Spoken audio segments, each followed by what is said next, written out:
What's up, y'all? As many of you may know, I'm actually a professional welder. I've got about 40 years in the field there. My welds are so dank that Hobart here called me up, practically begging me to let him sponsor a video. They said, hey man, we want to send you a big old check, send you one of our Hobart 140 handlers, you do an unboxing, show them how a professional would unbox a welder. Hold up, 1 second. Hello? Yep, no, I'm doing it right now. What do you mean? I'm not a professional welder. I'm just a monkey with a toolbox. Oh. You know, I can still do the video. Yeah, I just gotta change some things. Hold on. What's up, Doug with D&E Garage. As you people know, I am a lot of things, but a professional welder is just not one of them. I'm barely even a hobbyist welder. What I am is a guy who knows the theory behind welding and can occasionally get two pieces of metal to burn together. All right, but doing the jeeping type of stuff that we do, automotive repair, around the house type repair, a welder is a must. I've been wanting one for a long time. I went ahead and picked up a Hobart Handler 140. It's a MIG welder that will also run on gas as well as flux core. Now what this is going to be is an idiot's unboxing. I'm not a professional welder. I've watched plenty of professional welder unboxing videos and they are great if you are also a professional welder. But this one is going to be a little more geared to guys like me who are just getting one as an all-around welder. I'm going to explain why I went with the Hobart. There is some methodology and reasoning there. I looked at a bunch of other welders. So we're going to figure out what is in here. We're going to figure out how it looks when you first take it out of the box. We're going to talk about why I went with the Hobart Handler. Alrighty, the particular Hobart Handler kit that I got, I bought off Amazon. It was $4.99. It was on sale for $4.99. Tax, I don't know, it came to $5.30, something like that. This is a welder that runs on your regular house outlet, 110, 120, however you like to look at it. This kit comes with your regulators for your air, so that you don't have to run flux core, though it does come with a small spool of flux core. Now, I learned how to weld on flux core, and I friggin' hate it now. You can get so much better welds with on gas, obviously, so that's why I wanted to make sure I was getting a MIG welder that could weld on some gas. Alright, now right off the hop, here's what the top of the box looks like when you open it up. You've got, I believe this has 10-foot leads. This is going to be your MIG gun. Looks like it's some nice high quality, as you would expect from a good American name like Hobart.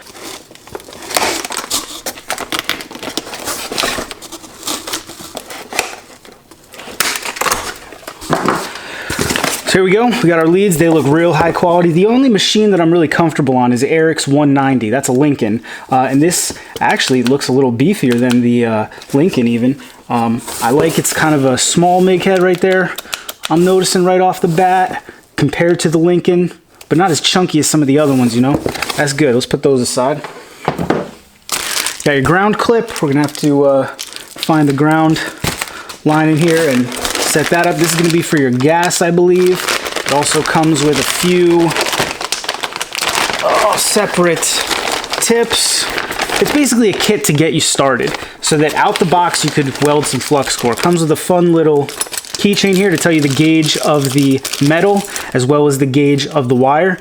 Now that's going to be helpful for a monkey with a toolbox like me to figure out exactly what the settings should be to get this thing dialed in. Alright, obviously we got the owner's manual. Being a true monkey with a hammer, I'm not going to go anywhere near that. Here is our regulator. Now I got to go down to Tractor Supply and get a bottle of gas. So I won't be able to weld straight MIG right off the bat, but here's our regulator. It looks real nice. Looks very similar to the Lincoln one that Eric has. Maybe even a little bit beefier, I'm not sure. Miller, huh. Somebody had told me that Hobart is made by Miller. I don't know if y'all can see what that says right there. That's a Miller regulator, so maybe that's true. Maybe Hobart is made by Miller. We've got a very, very small roll of 030. Yeah, this is going to be flux core, right? So it could get you started if you wanted to. Ground clamp right there. Let's get this bad boy out of the box. Let's get into the meat of her. Alright, we found our ground cable. It's attached to the machine down here. Let's try to get it away from this bag. Oh yeah, she's got some gravity to her. I think this machine weighs 65 pounds if I'm not mistaken, if I recall from the research. Here we go, we got our ground cable. I like this. Notice this right off the bat. This handle retracts and it's spring-loaded, so its natural position is to stay flat. It keeps the profile on the top of the machine a little bit sleeker there. Alrighty, the face pretty much looks like any other welder. You've got your wire speed here. You got your heat down here. 5 very specific settings. I believe this is going to be your overheat light for the duty cycle. Here's your power switch. That's the front. Your MIG gun lead's going to go in there. All right, now these internals are one of the things that made me go with the Hobart. I'm going to get into it a little bit more later, but all of this stuff here is metal. All right, everything is metal, and on some of the other welders I was looking at, that wasn't necessarily the case. So people were arguing that this machine was going to potentially last a little longer. Like I said, not a professional welder, so it's not going to get a ton of use, but I don't have to be buying another one in another 10 years either. I want this to be the welder I have, you know what I mean? So this was important to me. Up here, of course, where you're going to put your leads. A common mistake that rookies make is these actually have to be flipped depending on whether you're doing flux core or welding on gas. A lot of people who just get into MIG, their machine comes set up for flux core, they go and get a bottle of gas and can't figure out why they can't get good welds. So that's one place we'll be addressing the manuals. I don't remember which is which. All right, now on the inside of the cover, like most machines, you've got a handy little guide. It's going to tell you, depending on what kind of material you're running, what the gauge of the material you're running is, what sort of wire you're going to want to run, and what kind of settings you're going to want to run. That's where that little keychain thing is going to come in handy. It's going to say if you're running steel solid wire with 75-25 gas mix and you're on 030 and you're trying to weld 12 gauge, you're going to want to be on 1 and 25, and that correlates to the 2 knobs on the front there. It also does give you, if you're doing flux core or solid wire, how you want your polarity to be. So that's helpful. I'm going to have to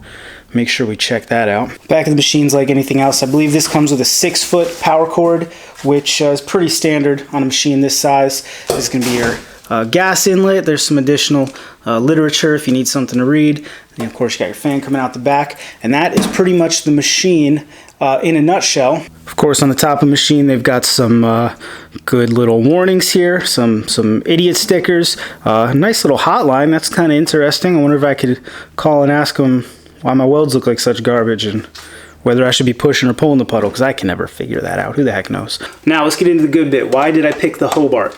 Well, originally when I set out to buy a welder, I told you that Eric has a Lincoln, I think it's a 190. It's a pretty big machine. It's the biggest machine you can get without having to get a 220 outlet. It's a great machine. We've burned through all kinds of stuff with it, but it seemed redundant to get another machine that large. So I knew I wanted one smaller than Eric's. I certainly wasn't going to get one that ran on 220 for the hobbyist stuff I do. And I already told you I wanted one that could run on gas. It couldn't just be a flux core machine. That wasn't going to work for me. So that put me in the 140 range. Now, a couple companies make the 140. Obviously, Hobart, Lincoln makes one. I think, what do they call it? The Handy Welder or something? I can't remember what they call it. Weld Pack, Lincoln Weld Pack, doesn't matter. Like, this is the Hobart Handler package. Lincoln makes the something or another package. Miller makes a 140. I was looking at Eastwood at first, and I really wanted to go with Eastwood because they're an up-and-comer. I really wanted to give them a try and see what it was like. And they're a lot less expensive, but their 140 range welder, I think it's a 135, it isn't rated for 1/4 inch, at least not on gas. And that, granted, that's the upper level of where I'm going to be welding, but I do weld a lot of 1/4 inch. And even if I got to take a couple passes with a machine like this, I didn't feel like the Eastwood was going to cut it. So I checked that one out of the box. Next, I was looking at Miller. I'd love to have a Miller machine in the shop, but this one and the Lincoln are $500, which was my ceiling, and the Miller 140 or 141, whatever they call it, is $800. I know you're getting what you pay for, but for me that wasn't necessary. This thing's going to collect dust most days. I'm going to pull it out 5 times a year to fix God knows what, or do some dumb thing. I don't know, try to write D&E in the garage on a piece of metal or something. So then it was between the Lincoln and the Hobart. Now I was leaning towards the Lincoln because I had such good experiences with Eric's Lincoln, but I got looking into them, and I mean the stats are neck and neck. And when you try to compare the Hobart 140 to the Lincoln 140, there's no real information out there. It's just a bunch of fanboys on forums screaming for whatever brand they've been using for the past 40 years. So it was really hard to figure out which direction do I go. And the two machines only diverged in two directions. One was the lower end of their amp rating. This one can go 5 amps lower. Not a big deal. But the warranty. This one has a 5-year warranty. The Lincoln had a 3-year warranty. That's all I had to go on. So I went with it. I took a risk. I don't think I've ever welded on a Hobart. I've welded on a Miller. I've welded on a Lincoln. Never welded on a Hobart. Since announcing that that's what I was going to be getting, a lot of you told me that I made the right choice. I'm sure a lot of you are going to tell me down there that I made the wrong choice. You're going to tell me I should have paid the $800 for the Miller, or I should have gone with the Lincoln. Well, it's too late. I already unboxed it, and I'm sure as heck not putting it back in the box. So we're going to be having some good welding videos coming up. If you saw the video where Eric and I welded up a front hitch mount for my WJ, we did that on his Lincoln. I want to take that off and add some D-links and possibly straighten it up a little bit and strengthen it up. That's going to happen with this bad boy right here. I'm not going to bother to do any welding today for a couple of reasons. One, I don't have any gas, and I hate welding on flux core. And two, I'm not a professional welder, so the representation of what I can do with this machine is not a representation of this machine, you know? That's another reason I'm happy to have one in the shop, though. I want to practice. You see a lot of people, especially channels, if you watch them in the beginning, they're not good at welding at all, or they're medium, and then after 4 years of being on YouTube, you got some master welders on your hand. I know, like Matt over at Bleep and Jeep, I'm not suggesting what his beginner level was, but I know as you watch him progress through the years, man, he becomes a master fabricator. So I'm hoping having the tools in the shop, I get my chops up and we'll start putting roll cages on our daily drivers, you know what I mean? So by all means, leave me a comment down there in the squawk boxes. Let me know which welder I should have bought instead of the Hobart. Let me know if you got any tips about setting this thing up. I'm going to get the gas hooked up soon. I think my first project might be welding up a cart. Makes sense, right? Seems like a good first project. You can let me know what you think about all that. As always, thanks for watching. See you next time.